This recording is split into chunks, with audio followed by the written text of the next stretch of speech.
सद्गुरुवे नमः। श्री गुरुदेवाय नमः। परम पिता परमेश्वर और गुरु साहिबान रहमो करम से हम सब भाई बहन स्पिरिचुअल टॉक चैनल पर सत्संगों का आनंद ले रहे हैं। ये सत्संग श्री गुरु ग्रंथ साहिब के अंतर्गत सुखमनी साहिब के पदों के माध्यम से किए जा रहे हैं। आज हम श्लोक 11 का पद नंबर 6 लेंगे। पहले इसका उच्चारण करेंगे और उसके बाद इसके आंतरिक भाव को समझने का प्रयास करेंगे। गौरी सुखमनी महला 5वां श्लोक 11वां। करण कारण प्रभु एक है, दूसर नाही कोई। नानक किस बलिहारणे, जल थल महियल कोई।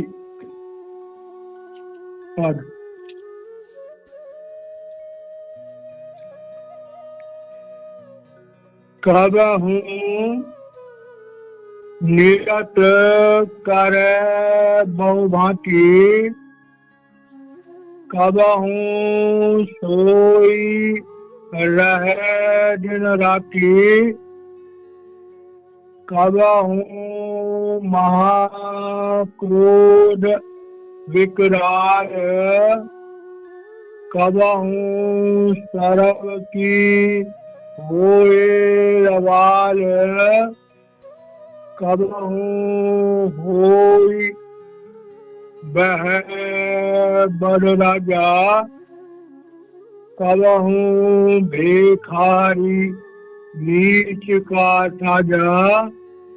कहबहु अपकीरत मही आवे, कहबहु भला भला कहावे। ज्यों प्रभु राखे त्यों ही रहे, गुर प्रसाद नानक सच कहे। प्यारे भाई और बहनों, जब भी हम अपने उन धर्म ग्रंथों को पढ़ते हैं जो धर्म ग्रंथ समर्थ महापुरुषों के द्वारा रचे गए हैं, तो इस बात की हमें समझ आती है कि वो कोई कथा कहानियां नहीं है, वो हमारी जिंदगी के सच्चाई वास्तविकता का जिक्र कर रहे हैं। और मजे की बात यह है कि किसी भी महापुरुष का कोई भी ग्रंथ उठा के देख लो, उसमें जीव आत्मा को मनुष्य जीवन के महत्व को समझाना और एक समर्थ सद्गुरु की छत्र छाया में जाना, इन दो चीजों को बड़ी गहराई से समझाया गया।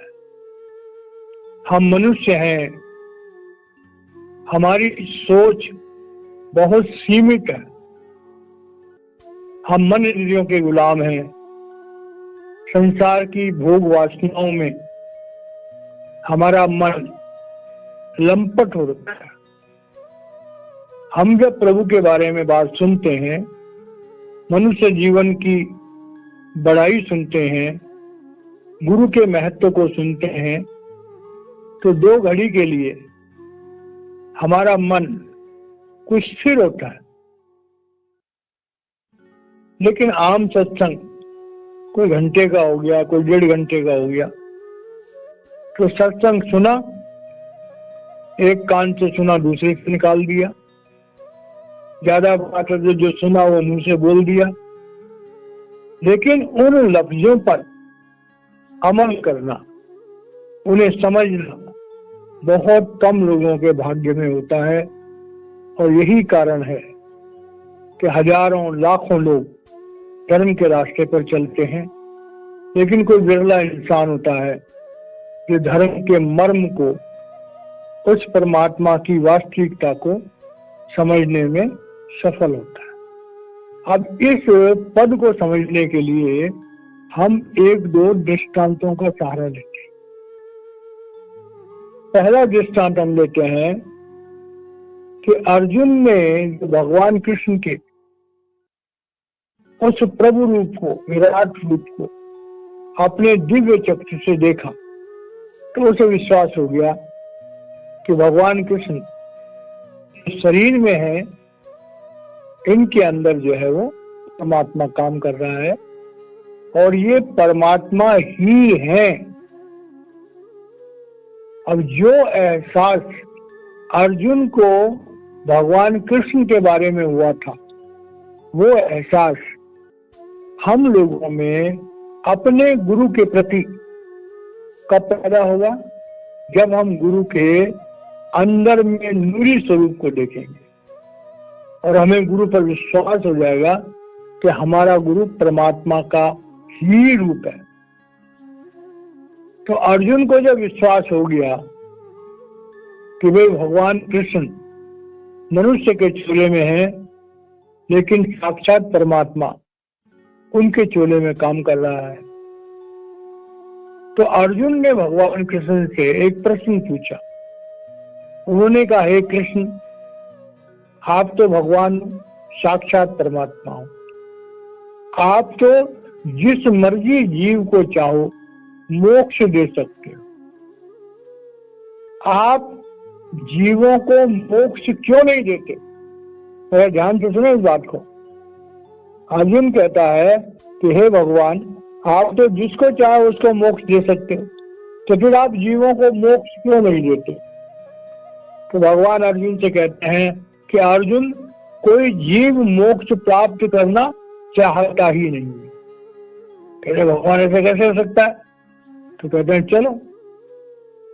भगवान कृष्ण और अर्जुन ने साधारण मनुष्यों का रूप बनाया और एक घर में गए।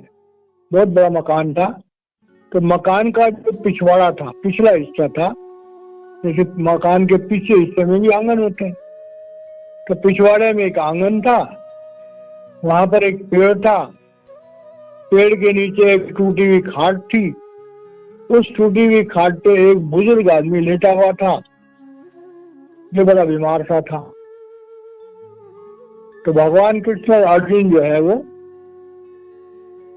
एक ब्रह्मचारी के भेष में उनके पास प्रकट हुए और उनसे कहा, बाबा तुम्हारी अब उम्र हो गई है, तुम वृद्ध हो गए हो, तुम्हारा शरीर जर्जर हो गया है, चलो तुम्हें वैकुंठ ले चलते हैं। तो वृद्ध आदमी कहता है कि भाई देखो, अभी मेरे नाती पोते जो है इनकी शादियां नहीं हुई, तो भाई मैं चाहता हूं कि इनकी शादियां देख लूं। फिर दूसरा जो है, थोड़ा इनकी रखवाली भी हो जाती है, मैं यहाँ बैठा रहता हूँ, तो बूढ़े आदमी को नींद तो आती नहीं है, तो डंडा बजाता रहता है और खांसता रहता है। तो उन्होंने कहा, भाई मुझे तो बड़ी जिम्मेदारी है, अभी इस घर की देखो, खाट पर पड़ा हुआ है, बीमार है, उम्र पूरी हो चुकी है, लेकिन वैकुंठ जाने को तैयार नहीं है। तो भगवान कृष्ण ने इशारा किया अर्जुन की तरफ को कि देख ले अर्जुन, मतलब इसको सांस लेने में भी दिक्कत हो रही है, इसका शरीर जर हो गया है, लेकिन ये अभी जाने को तैयार नहीं है। चलो ठीक है, अर्जुन को भी समझ में बात आई।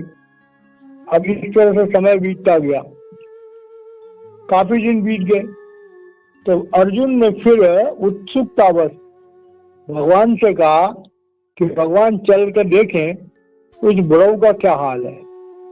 तो भगवान और अर्जुन दोनों अपना दिव्य रूप चढ़ाया, उसमें चले गए। पता लगाया कि वो आत्मा जो उस मनुष्य के शरीर में काम कर रही थी बुढ़ऊ के, वो कहाँ है। तो पता लगा कि वो बुढ़ऊ की आत्मा अब तोता बन गई है। अब तोता बन करके उसी घर में एक पिंजरे में है। दोनों गए उसके पास कि भाई अब तो तुम तोते की जोनी में हो, चलो तुम्हें बैकुंठ ले चलते हैं। कह रहे नहीं नहीं, मुझे बहुत काम है। कि क्या काम है। कह रहे ये सोए रहते हैं, इनके दरवाजे कई बार खुले रहते हैं, कहीं चोर ना आ जाए, तो बड़ी मुस्तैदी से मैं इनकी रखवाली करता हूँ। जरा भी मुझे खतरा लगता है तो मैं जोर जोर से चिल्ला के इनको जगा देता हूँ। तो भाई इस परिवार की देखभाल करना मेरा काम है। भगवान ने कहा देख ले भाई, बैकुंठ चलना तो चल। कहते नहीं नहीं, अभी मैं खुश हूं और मेरे को बहुत काम है। भगवान कृष्ण ने अर्जुन की तरफ इशारा किया, कहा देख ले, जो आत्मा पहले मनुष्य शरीर में थी अब वो तोते में है, लेकिन ये तोते की जोनी में भी बैकुंठ जाने को तैयार। चलो चला गया। फिर कुछ समय बीता, फिर अर्जुन के मन में जिज्ञासा हुई।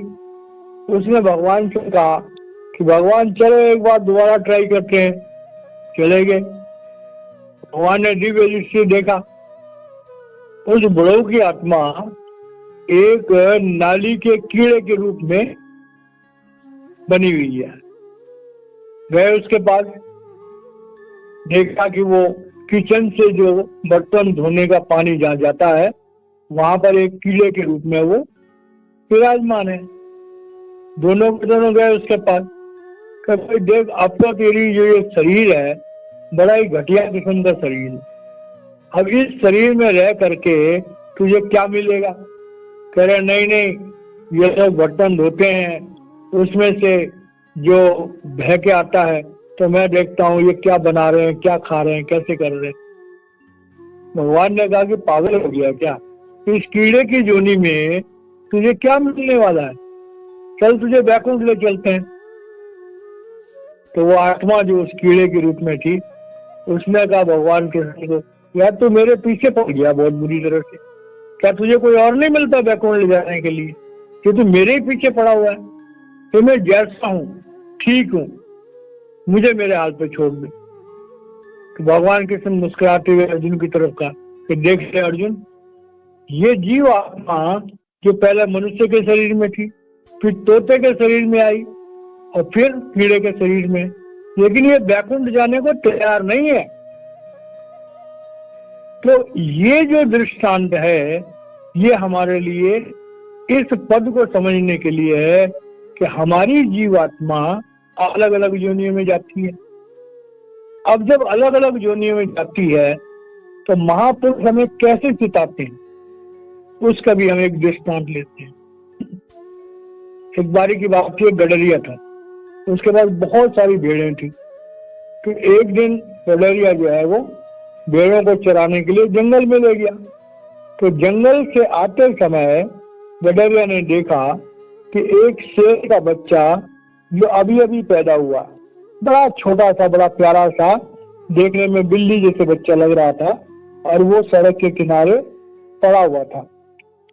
उसे बड़ा दया आई। तो उसने देखा कि शेरनी ने उसे जन्म दिया और शेरनी की मौत हो गई। अब वो प्यारा सा छोटा सा बच्चा जो है उसे उसने उठा लिया, उठा के अपनी भेड़ों के साथ अपने घर लिया है।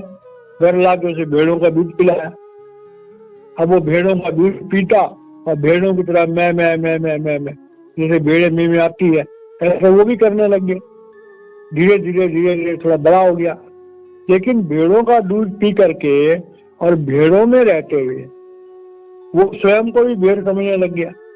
तो वो शेर का बच्चा भी वैसी आवाज निकाले जैसे भेड़ निकालती है, भेड़ों के साथ खेले, खुद को भी भेड़ समझने लग गया।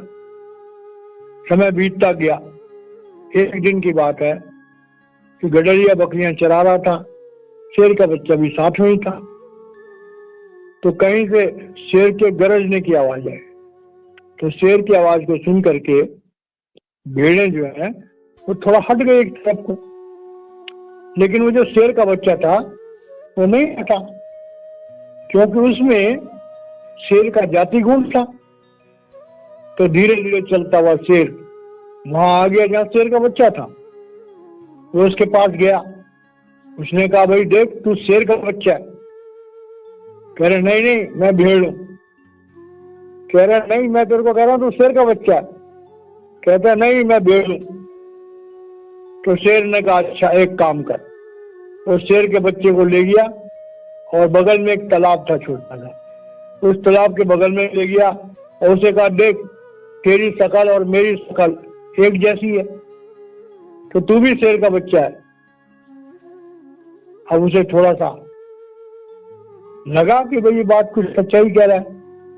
फिर शेर ने कहा अच्छा ठीक सुन, मैं दहाड़ता हूं तू भी दहाड़। अब शेर ने जब अपने गले से आवाज निकाली तो शेर के गले से बड़ी भयानक आवाज निकलती है। तो जब शेर का बच्चा शेर दहाड़ा तो शेर के बच्चे के अंदर जो जाति गुण था उसके गले में से भी शेर जैसी दहाड़ निकली। और जब वो शेर का बच्चा दहाड़ा तो उसकी आवाज को तो भेड़ें पहचानती थी, तो भेड़ें भी भाग गई और गडरिया भी भाग गया और शेर का बच्चा जो था वो उस शेर के साथ जंगल में चला गया। तो इस तरह से हमारी आत्मा जो अलग अलग योनियों में घूमती फिरती है और एक समय आता है कि कोई समर्थ महापुरुष हमें हमारी आत्मज्ञान की जागृति को हमें महसूस कराता है और हम जान पाते हैं कि हम शरीर नहीं, हम मन नहीं, हम इंद्रियां नहीं, हम निरोल आत्मा है। अब पढ़ने को तो हम वाणी में पढ़ छोड़ते हैं कि 184 भरमे हो तब मानस तन पाए, वंदे हरि नाम सिमर नहीं सो दिन नेड़े आए। ये बात हम पढ़ छोड़ते हैं, लेकिन कितने लोग हैं जो इस बात का एहसास करते हैं कि मेरी आत्मा कभी कीड़े मकोड़ों की जोनियों में थी। अब कीड़े मकोड़ों की जोनियों में कितनी दुर्दशा होती है। मेरी आत्मा कभी गाय भैंस के रूप में थी, मेरी आत्मा कभी पेड़ पौधे के रूप में थी, मेरी आत्मा कभी सांप और बिच्छू के रूप में थी। तो अगर मैं कल्पना करूं कि मुझे अचानक सांप बना दिया जाए या बिच्छू बना दिया जाए तो मेरे जीवन का कितना बड़ा परिवर्तन आ जाएगा। या मैं सांप बिच्छू से मनुष्य बन जाऊं तो मेरे जीवन में कितना बड़ा परिवर्तन आ जाएगा। जो भी महापुरुषों के कलाम हैं, उनके वचन हैं, वो हमें याद दिलाने के लिए है कि ऐ जीवात्माओं तुम प्रभु रूप हो, तुम प्रभु का अंश हो, तुम छोटे रूप में स्वयं परमात्मा हो। ऐ जीवात्मा तू परमात्मा का रूप है, परमात्मा का अंश है, तू सचखंड की वासी है। और कहा इस गूमूत के थैले में, इस मनुष्य शरीर में कैद है। क्योंकि जो निचली जोनियां हैं उनमें तो विवेक होता नहीं, आकाश तत्व तो नगण्य होता है, वो तो आत्मज्ञान को प्राप्त नहीं कर सकते। खाली मनुष्य का शरीर प्रभु ने ऐसा बनाया, उसमें विवेक होता है, 25% क्रियामान कर्मों की स्वतंत्रता होती है, तो वो प्रभु को, आत्मज्ञान को और परमात्मा ज्ञान को प्राप्त कर सकती है। लेकिन इस बात को कि हमारी आत्मा अगर दूसरी योनियों में जाए तो क्या बुरा हाल होता है, इस बात को एक आम इंसान कितनी भी कोशिश करे उसका मन उस एहसास को कभी महसूस नहीं कर सकता। और यही कारण है कि हम इंसान बड़ी गफलत में, बड़े नशे में, बड़ी मूर्छित अवस्था में, मन इंद्रियों की घाट पर हमारी आत्मा सोई पड़ी है। हमें होश ही नहीं है कि हमें जो मनुष्य जीवन मिला, ये मनुष्य जीवन जो है हमें इस शरीर से लेकर के और परमात्मा के घर तक ले जाने का एक साधन है। तो इस बात को याद कराने के लिए महापुरुषों ने ये शब्द उच्चारण किए। अब यहाँ पर हम इस शब्द को पढ़ते हैं और इसकी आंतरिक मतलब को समझने की कोशिश करते। कह रहे हैं कि कब हूँ निरत करे बहुभांति, कब हूँ सोई रहे दिन राति। अब देखिए, तीर्थ कहते हैं नृत्य करना। अब पहले कहते हैं मनुष्य जीवन मिल गया। अब मनुष्य जीवन मिल करके कि जब तक तो हमारे पास में रोटी कपड़ा और मकान नहीं होता, तब तक तो हम रात दिन रोटी कपड़ा और मकान प्राप्त करने की कोशिश करते हैं। तो वो भी एक तरह से नाचते ही रहते हैं हम 24 घंटे। जब हमारे पास संपन्नता आ जाती है तब हम क्लबों में डांस करना शुरू कर देते हैं, भंगड़े डालने शुरू कर देते हैं और मौज मस्ती में अपने जीवन को बिताते हैं। श्री गुरु अर्जुन देव जी महाराज कह रहे हैं कि मनुष्य नाचता ही रहता है। कुछ नहीं है तो उसको प्राप्त करने के लिए नाच रहा है, भाग रहा है, दौड़ रहा है। कुछ मिल गया तो उसकी मौज मस्ती में नाच रहा है। तो जिनके पास नहीं है वो भी नाच रहे हैं परेशानी से, जिनके पास है वो मौज मस्ती में नाच रहे हैं। तो मनुष्य जीवन को एक नाचना गाना बना दिया इंसान ने। और कब हूं सोई रहे दिन राति,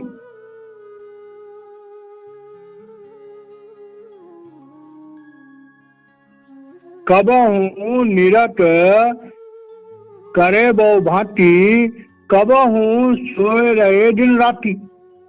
अब कब हूं सोए रहे दिन राति का मतलब भी दो है। एक तो ये है कि जिन लोगों के पास अथाह दौलत है वो तो उनकी आत्मा तो सो जाती है, मतलब उनको तो कुछ लेना देना ही नहीं। ऐसे भी बहुत सारे लोग हैं जो कुछ करते ही नहीं है, खाली खाओ पियो और सो जाओ, खाओ पियो और सो जाओ। एक तो ये हुआ मतलब। और दूसरा मतलब ये हुआ कि आत्मा जब सुप्त अवस्था में पहुंच जाती है, और एक पेड़ है, उस पेड़ की उम्र सैकड़ों साल की होती है। एक पत्थर है, उसकी उम्र हजारों साल की होती है। सैकड़ों साल के बाद पेड़ सूख जाते हैं, हजारों साल बाद पत्थर जो है वो भुर जाते हैं, फिर दोबारा मिट्टी बन जाते हैं। तो कहने में हमारी आत्मा जब मनुष्य शरीर में थी तो हम नाचते ही रहे, चाहे दुनिया प्राप्त करने के लिए हो, चाहे दुनिया प्राप्त करने के बाद मौज मस्ती में। और अगर मनुष्य जीवन में भी है तो जब हमारे पास संपन्नता की अधिकता हो गई तो हमारी आत्मा सुप्त अवस्था में चली गई। एक ऐसा इंसान जो कुछ करता ही ना हो, उसमें और एक पेड़ में और एक पत्थर में क्या फर्क? कुछ भी नहीं। तो आत्मा की जो शक्ति है वो निष्क्रिय हो गई। भाई कह रहे हैं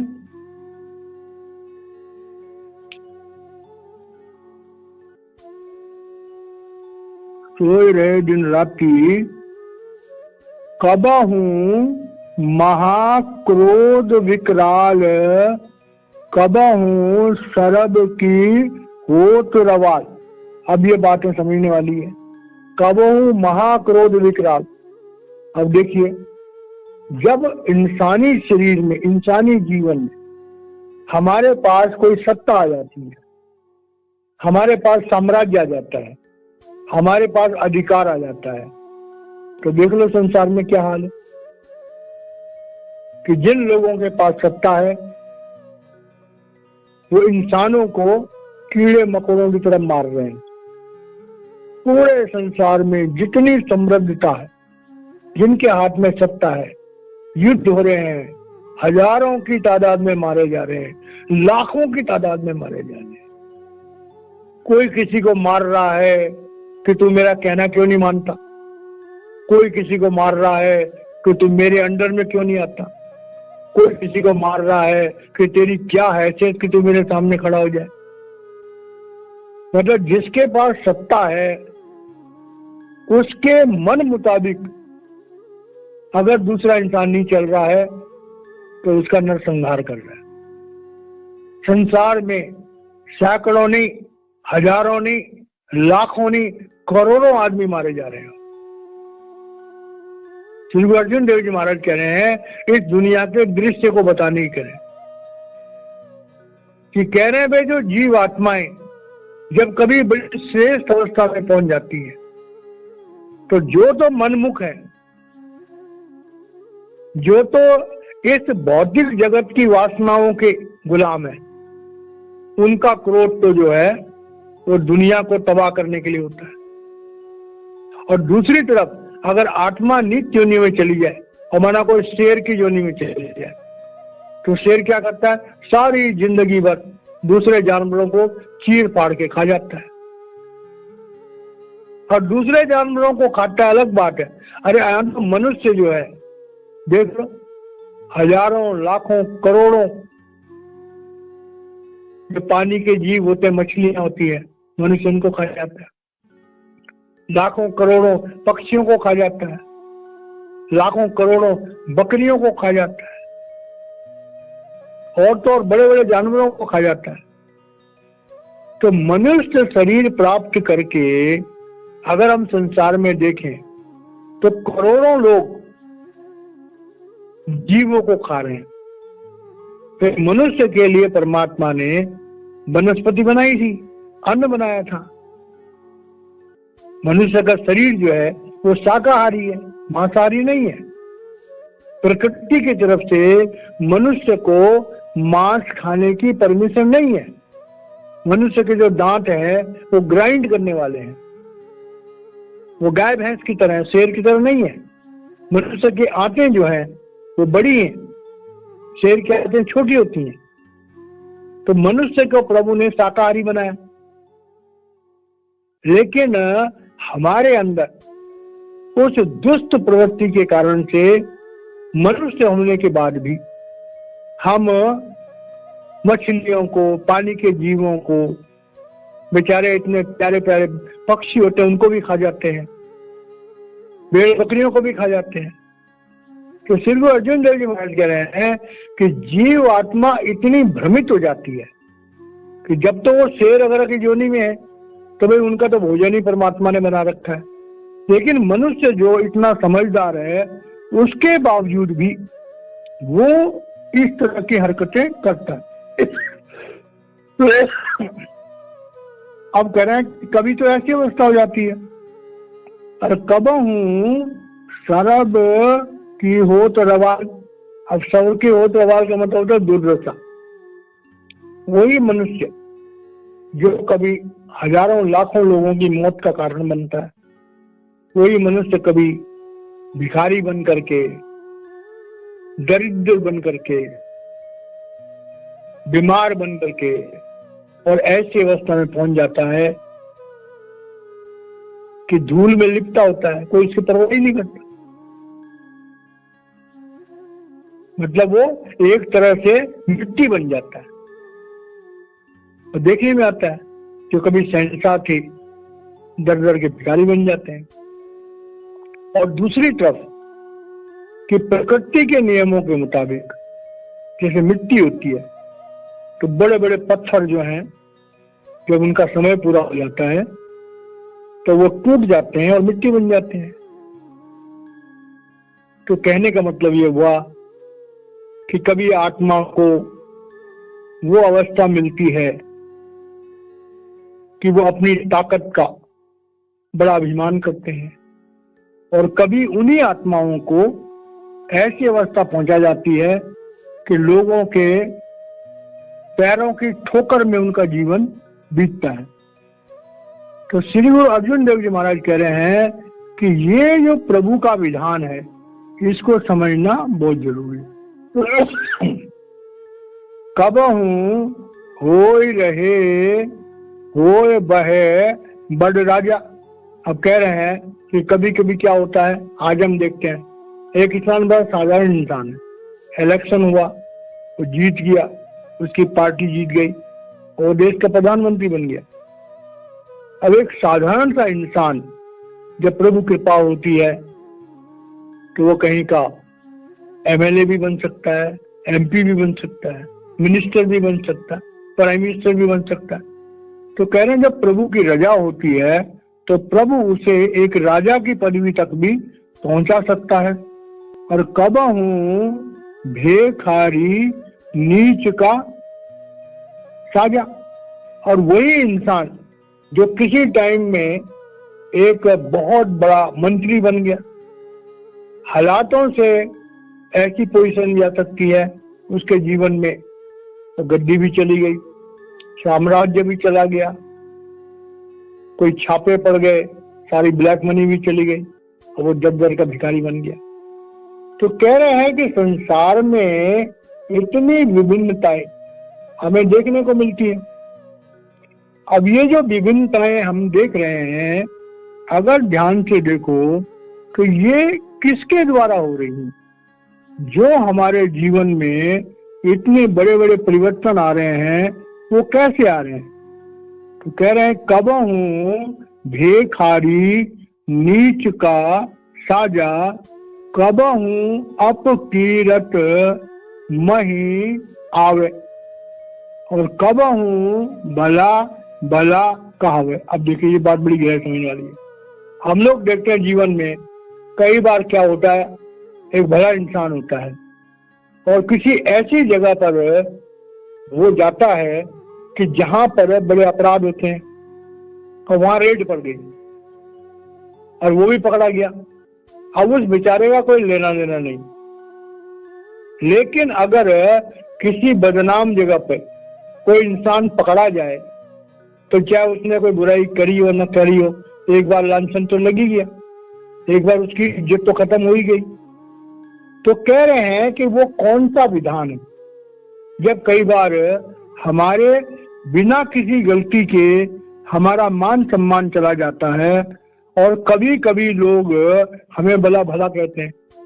जैसे कई जिक्र आते हैं कि कोई बहुत गलत इंसान है और किन्हीं कारणों से वो किसी सत्संग में चला गया, और जब सत्संग में चला गया उस पर सत्संग का असर हुआ तो उसे देखने वाले सब लोग कहते हैं कि तो भाई बड़ा भला मानुस है, ये तो सत्संगी है। वो जानता है कि वो बहुत बड़ा भयानक आदमी है, डाकू है, लेकिन जो उसे सत्संग में देखेगा वो तो उसे सत्संगी कहेगा। तो वो कौन सा विधान है जो एक अच्छे इंसान को बड़ी अपयश दे देता है, बड़ी बदनामी हो जाती है?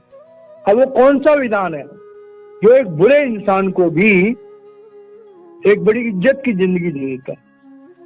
श्री गुरु अर्जुन देव जी महाराज कह रहे हैं कि भाई इस बात को हमें समझना होगा। हम दुनिया में ऐसे बहुत सारे एग्जाम्पल देखते हैं जो भले इंसानों के ऊपर बड़ी बड़ी तोहमतें लग जाती हैं, और जब बुरे से बुरे इंसान को भी कई बार बड़ा मान सम्मान और बड़ी इज्जत मिल जाती है, उनका जीवन ही बदल जाता है।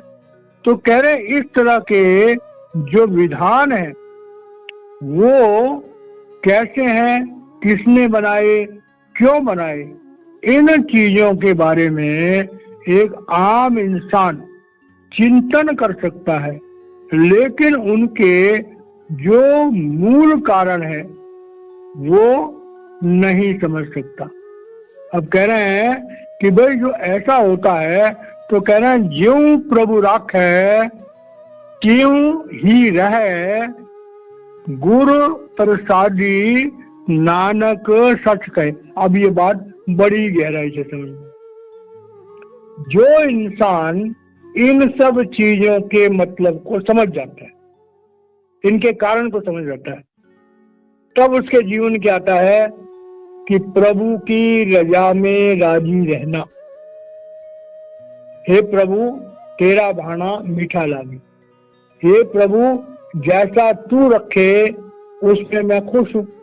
अब इसका आंतरिक भाव क्या है?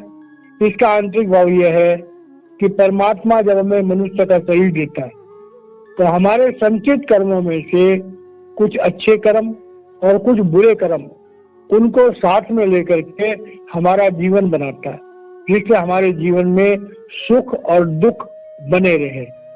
अगर हमारे जीवन में खाली सुख ही सुख हो तो भी हम भ्रमित हो सकते हैं, अगर हमारे जीवन में खाली दुख ही दुख हो तो भी हम भ्रमित हो सकते हैं। लेकिन प्रभु ने जो विधान बनाया कि दुख में सिमरन सब करें, सुख में करे न को, और जो सुख में सिमरन करे तो दुख काहे हो। तो इस तरह से जो है, जब दुख आते हैं तो कम से कम उस समय प्रभु को याद करते हैं। जब सुख आते हैं तो अगर हम उस समय प्रभु को याद करें तो अपने सुख के समय में परमार्थ करेंगे, दूसरों का भला करेंगे। तो इस तरह से इस शब्द के माध्यम से श्री गुरु अर्जुन देव जी महाराज जी का जो मकसद है हम लोगों को समझाने का, कि ऐ दुनिया के लोगों, ये मनुष्य जीवन बड़े भागों से मिला है। कल्पना करो कि अगर तुम मनुष्य न होते और किसी और योनि में होते तो तुम्हारा क्या हाल होता। तो मनुष्य जीवन मिला है, इसकी कदर करें। अपने जीवन में एक समर्थ सद्गुरु का साया हमें मिले, उसके लिए प्रभु से प्रार्थना करें।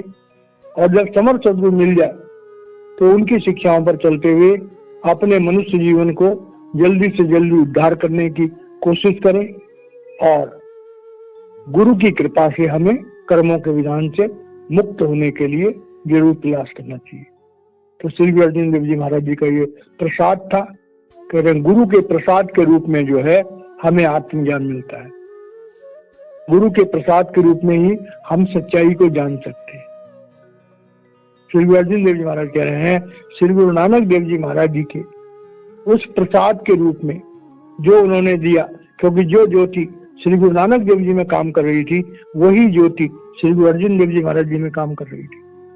तो इस तरह से है, हम गुरु साहिबान के धन्यवादी हैं कि उन्होंने हमारे लिए ऐसे अमूल्य ग्रंथ लिख छोड़े हैं। शब्दों के साथ वाणी को विराम देता हूँ। जय महाराज।